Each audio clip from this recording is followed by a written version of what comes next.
Hi there, it's the Resourceful Coach, and what we're going to do today, we're going to talk about something that's really important to me, and what I see if I can get golfers to do it, they get a lot more success.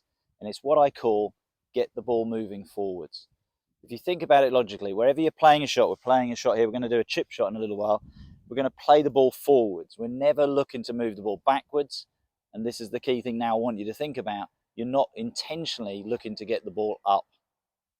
Everything you're going to do and what we're going to explain today is about getting the ball to go forwards. So we're around the edge of the green, and what I find is a lot of golfers in this particular shot, where we've got probably about 30 yards to get to the hole, there's not a lot of trouble in the way, and they'll use something like an 8-iron.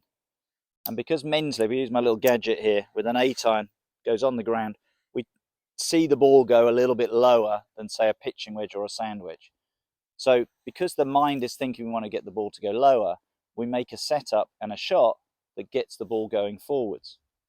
What I then see is when golfers change their club from, say, an 8-iron to more of a sand iron type club, where they want a little bit more elevation, rather than play the same technique to make the ball go forwards, they now believe it's down to them to make the ball go up. But actually, if we look at the golf club, look what happens. Look at the angle of the face there and how it's going to throw the ball up into the air. So if you're a good chip and runner with something like an 8-iron, you can become a very good player with a sand iron, a pitching wedge, a gap wedge, any club like that, by just using this simple technique. Understand, everything you're going to do in golf is about moving the ball forwards. What makes the ball go up in the air is the loft of the club, where you strike the ball, and the grooves on the club. And they're the things that are going to help you to play it. And that's what we're going to show you today. We can get you into those positions that makes it a lot easier to get the right result. So the importance really is we're going to look at is setup and how that helps, but also we're going to talk about understanding the flight of the ball, what the ball does.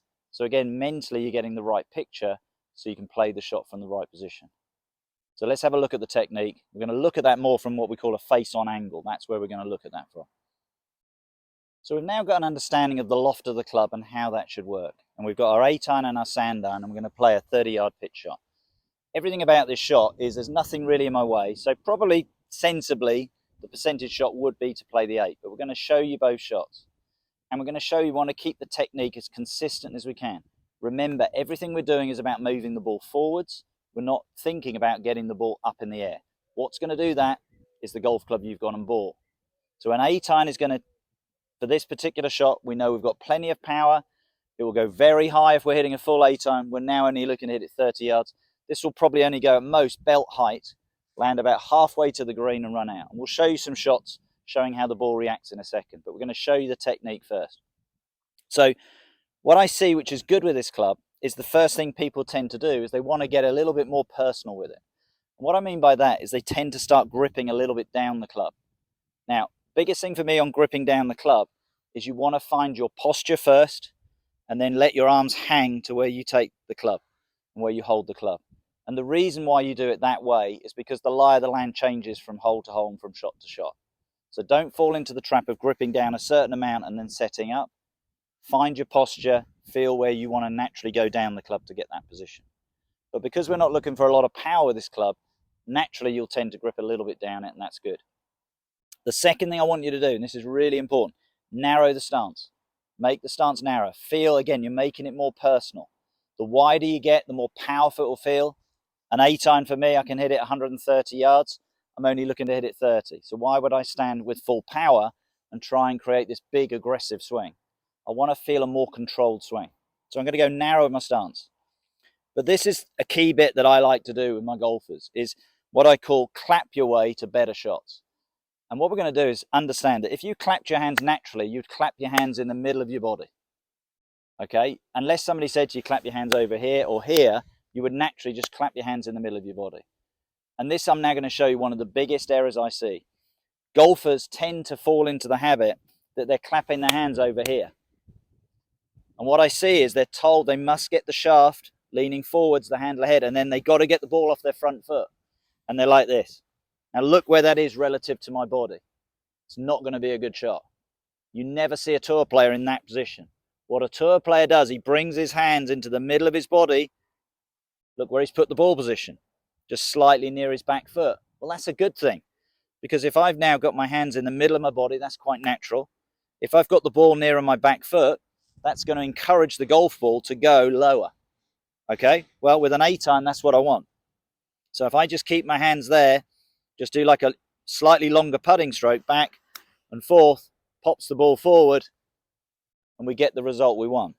So by going narrower, by going naturally down the club, and by getting my hands much more central to my body, I'm gaining control. I'm gaining a feel of what I want to do. So we'll look at that again. So ball is just favouring my back foot, still middle of my middle.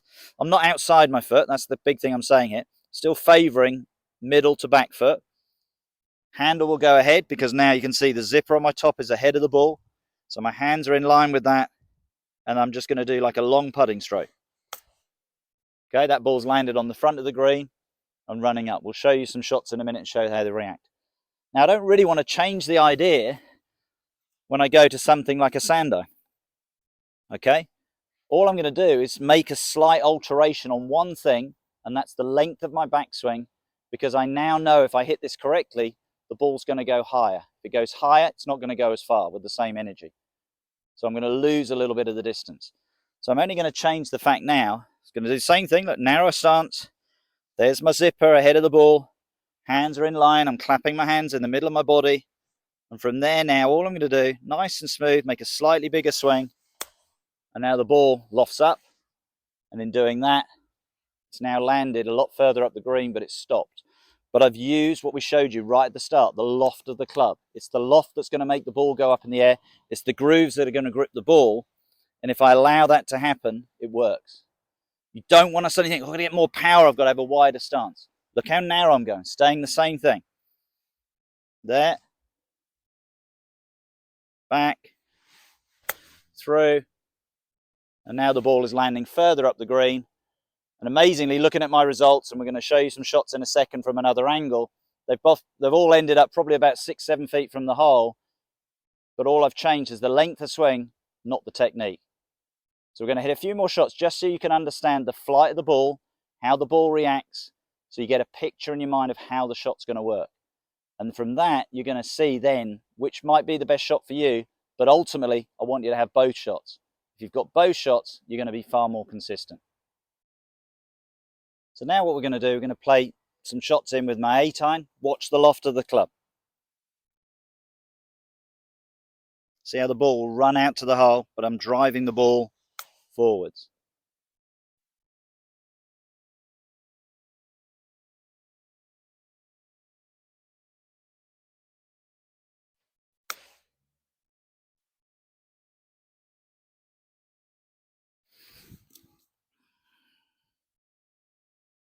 Doing the same technique, just going to slightly increase the length of the backswing. Let's see what the sand iron gives us.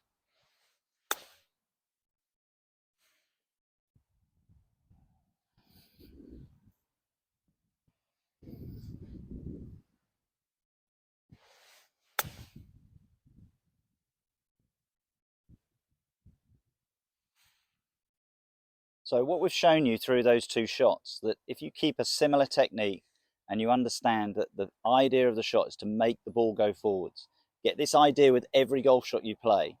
What's going to make the ball go up in the air is the loft of the club, the way the club is designed. It's not going to go up in the air because you're attempting to make the ball go up. You work on that simple idea of getting your feet a little bit closer together, get the position when you set up to the ball. So as we said, it feels like you're clapping your hands slightly ahead of the ball. That will keep the club going through. It will allow you to reach the bottom of the ball and you'll get a much more consistent result in your shots. I hope you enjoyed that tip. I look forward to seeing you soon. Thank you.